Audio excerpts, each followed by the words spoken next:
Hey guys, Miss Warren here. Okay, so now that I've cut out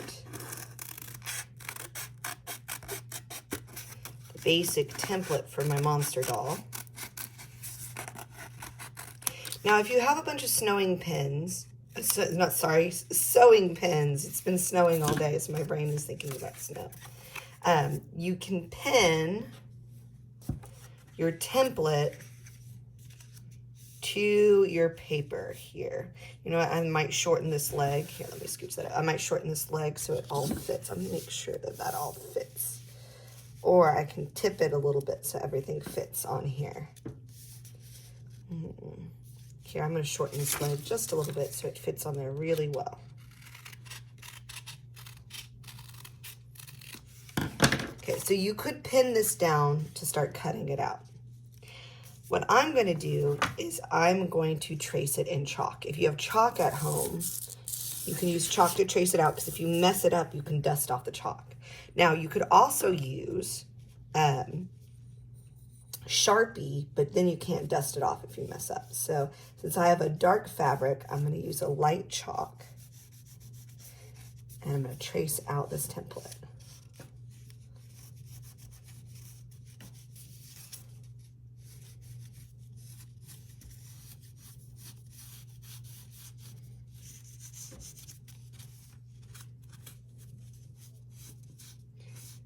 You want to make something large enough to fill the majority of your piece of felt.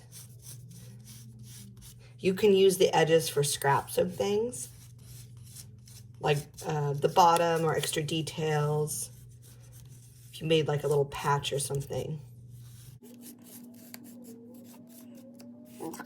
I have a basic outline of my monster doll in chalk. I'm going to do both pieces of felt, because the one's the front and one's the back. Or alternatively, you can lay the two pieces of felt on top of each other, make sure they're even, kind of press it down so they stick together, and you can cut the front and the back out at the same time. Make sure that they're even, make sure that they're really stuck together. And if you have a good pair of scissors, you should be able to cut through both layers at the same time. There we go. So then you'll know for sure that they'll be exactly even.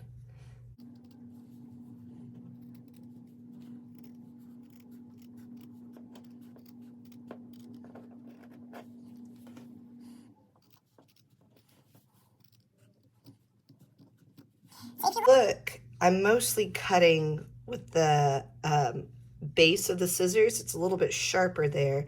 I'm not cutting very much with the very tip of my scissors. I'm mostly cutting using the base part of the scissors.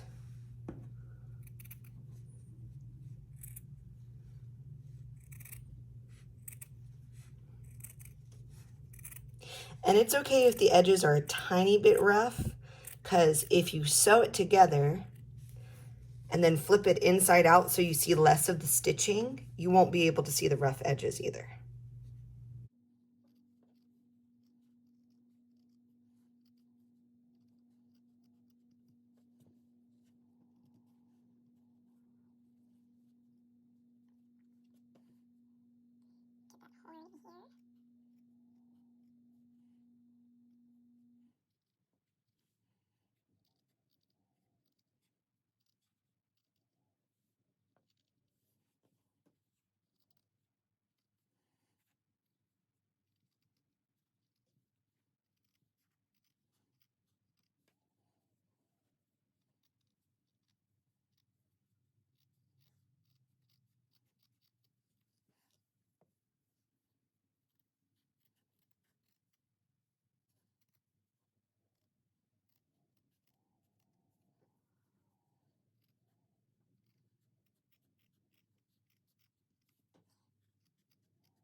Chalk showing, or if you did it in Sharpie, that you can flip it to where that's the inside of your monster, so you can't see it, and that's the outside.